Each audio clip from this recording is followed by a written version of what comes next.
പറ്റാത്ത രീതിയിലുള്ള അവർ അനുഭവിച്ചിട്ടുള്ള കാര്യം എൻ്റെ അടുത്ത് പറയണത്. അതും എൻ്റെ അടുത്തേ പറഞ്ഞിട്ടുള്ളൂ, അമ്മയുടെ അടുത്തൊന്നും പറഞ്ഞിട്ടില്ല ഇപ്പോഴും. മനസ്സിലായി? അപ്പോൾ ആ ഒരു ഡിസിഷൻ ആയതുകൊണ്ടാണ് അത് ഒരുപാട് ഡ്രാഗ് ചെയ്തത്. പക്ഷെ അതാണ് എനിക്ക് എല്ലാവരോടും പറയാനുള്ളത്.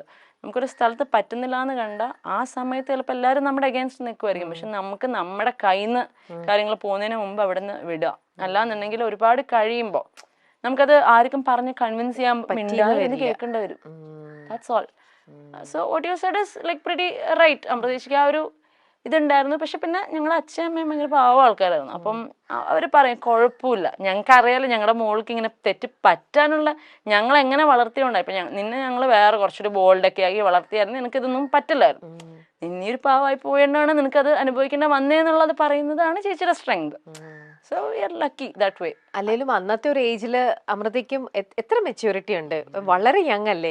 അപ്പോഴും നമ്മൾ ലൈഫിനെ എപ്പോഴും പോസിറ്റീവായിട്ടേ കാണൂ. ആരും നമുക്ക് ചീത്ത വരും എന്ന് എത്ര പാരന്റ്സ് കുറേ കൂടെ എക്സ്പീരിയൻസ് വെച്ചിട്ടും അവരുടെ ഒരു മെച്യൂരിറ്റി ലെവലിൽ അവർ പറഞ്ഞാലും ആ ഒരു ഏജിൽ ഒരു ലേഡി ഒരിക്കലും എന്റെ ലൈഫിൽ ദേ ഇങ്ങനെ വരാൻ പോണെന്ന് വിചാരിക്കുന്നതേ ഇല്ല.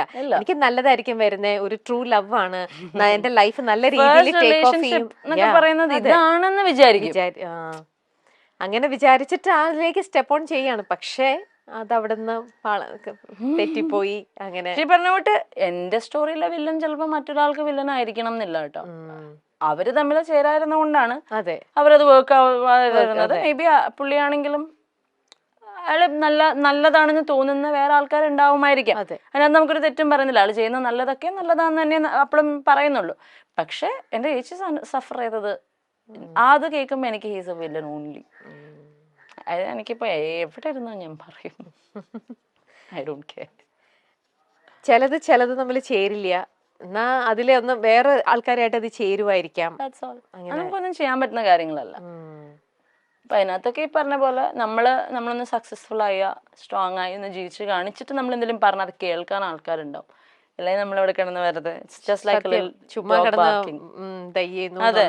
വിക്ടിം കാർഡ് കളിക്കണോ, പെണ്ണിന്റെ ഇത് പറയണോ, ചുമ്മാ അതാ. കാരണം വേറെ കുറെ കഥകൾ നമുക്ക് അറിയാവുന്നതാണ്, where women are villain. So നമ്മുടെ നാടാണെങ്കിലും കുറച്ചുകൂടെ ആണുങ്ങൾക്ക് ഒരു ഇതുള്ളതാണ്. അപ്പൊ ഇതൊക്കെ നമുക്കൊന്നും ചെയ്യാൻ പറ്റുന്ന കാര്യങ്ങളല്ല. പോട്ടെ, സമയം വരും.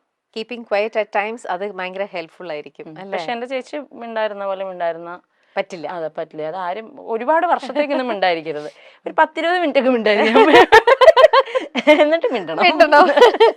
പറയാൻ കേൾക്കാനുള്ളത് എന്താന്ന് വെച്ചാൽ കേട്ട് കൊടുത്തോളൂ. അമൃതയുടെയും നിങ്ങളുടെ ആ ഒരു റിയാലിറ്റി ഷോയിൽ വന്ന സമയത്ത് അല്ലെങ്കിൽ അന്നത്തെ ആ ഒരു ഇതിലൊക്കെ ലൈഫ് മാറ്റിയതാണ് സുരേഷ് ചേട്ടൻ നിങ്ങളുടെ ലൈഫിലേക്ക് എൻ്റർ ചെയ്തപ്പോഴും. ആ ഒരു റിലേഷനെ കുറിച്ചും കൂടെ ഒന്ന് പറയൂ അഭി. ഇപ്പോ എങ്ങനെയാണ് നിങ്ങൾ എല്ലാവരും തമ്മിലുള്ള റിലേഷൻ?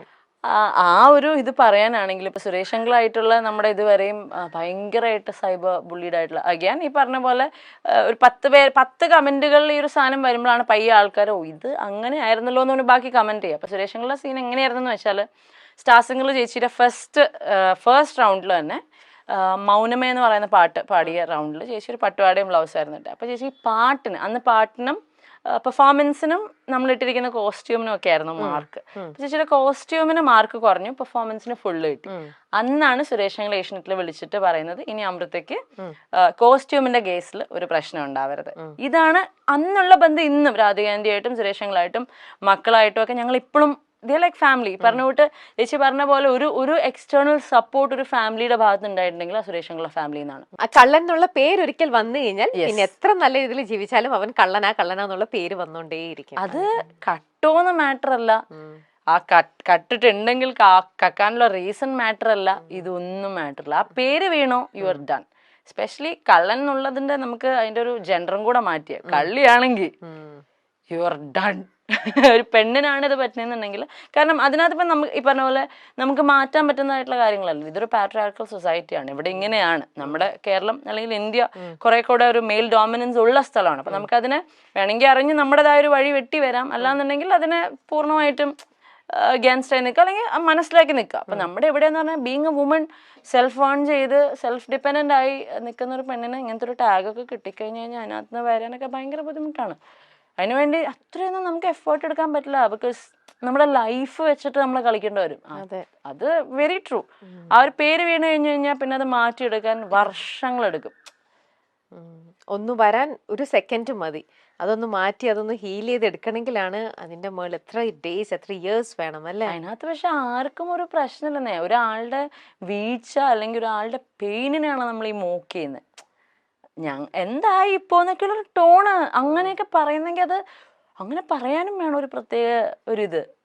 എന്തൊക്കെ ആയിരുന്നു എന്നൊക്കെ ചോദിക്കുമ്പം എടാ നമ്മളിവിടെ ആകെ വീണിരിക്കുള്ളൂ സ്റ്റോപ്പ് എന്ന് നമുക്ക് അവിടെ പറയാനുള്ള ഒരു ഓപ്ഷൻ. നേരിട്ടാണെങ്കിൽ നമുക്കത് പറയാം. പക്ഷെ അതും നിങ്ങൾ എന്താണ് സിറ്റുവേഷന്റെ ഡെപ്ത് മനസ്സിലാക്കുന്നില്ല, അവിടുത്തെ റിയാലിറ്റി മനസ്സിലാക്കുന്നില്ല, നിങ്ങൾ എന്ത് ചെയ്തു എന്ന് മനസ്സിലാക്കുന്നില്ല. ജസ്റ്റ് റാൻഡംലി ഇങ്ങനെ പോവാ, ഒന്ന് കൊടുത്തേക്കാം, കമന്റ് ചെയ്യുന്നു, പോണു. എന്താണെന്നൊന്നും അവിടെ അല്ലേ റിയാലിറ്റി മനസ്സിലാക്കാണ്ടാണ് പലരും കമന്റ് ചെയ്യണതും ഈ പറയണ പോലെ അറ്റാക്കിങ് ഒക്കെ. പിന്നെ ഞാൻ പറഞ്ഞില്ലേ ചേച്ചി, ഓരോ ആൾക്കാർക്ക് ഓരോ ലുക്ക് ഉണ്ട്, ഒരു വൈബ് ഉണ്ട്. ചിലർക്കൊക്കെ പറഞ്ഞോട്ട് ഭയങ്കര കള്ളന്മാരാണെങ്കിലും അവർക്ക് ഭയങ്കര പാവം ലുക്കായിരിക്കും. ഇനിയിപ്പോൾ അവരൊന്നും എക്സ്പ്ലെയിൻ ചെയ്തില്ലെങ്കിലും കുഴപ്പമൊന്നുമില്ല. പാവം കണ്ടാത്തന്നെ എങ്ങനെ അറിയാനാണ്? How can we judge a book by its cover? ഒരാളുടെ ലുക്കല്ല അയാൾ എന്താന്ന് ഇത് ചെയ്യുന്നത്. അപ്പൊ ഞങ്ങൾക്ക് ഇപ്പൊ എനിക്കൊക്കെ സ്പെഷ്യലി ഞാൻ മറ്റേ പട്ടിഷോ ജാട അഹങ്കാരി ഇതാണ്. എൻ്റെ അടുത്തൊരു ഇച്ചിരി നേരം സംസാരിച്ചിട്ട് തന്നെ അങ്ങനെ ജഡ്ജ് ചെയ്താൽ കുഴപ്പമൊന്നുമില്ല. അപ്പൊ ഞങ്ങളുടെ ഭാഗ്യത്തിന് എൻ്റെ ചേച്ചി പണ്ടൊക്കെ ഭയങ്കര സ്റ്റാർസിങ്ങിന്റെ സമയത്തൊക്കെ ഭയങ്കര വേറൊരു പേഴ്സോണ ആയിരുന്നു. പക്ഷെ അവരുടെ ലൈഫ് ആണ് അവർ ഇത്രയും ബോൾഡ് ആക്കി ഇത്രയും സ്ട്രോങ് ആക്കി എന്നുള്ളത് എത്രത്തോളമൊക്കെ നമുക്ക് കൺവിൻസ് ചെയ്യാൻ പറ്റും, പറയാൻ പറ്റും, പക്ഷെ കൺവിൻസ് ചെയ്യാൻ പറ്റില്ല. അപ്പൊ ഞങ്ങളുടെ ഇപ്പോഴത്തെ ഒരു ലുക്കും വൈബും വെച്ച് അഹങ്കാരികളാണ്.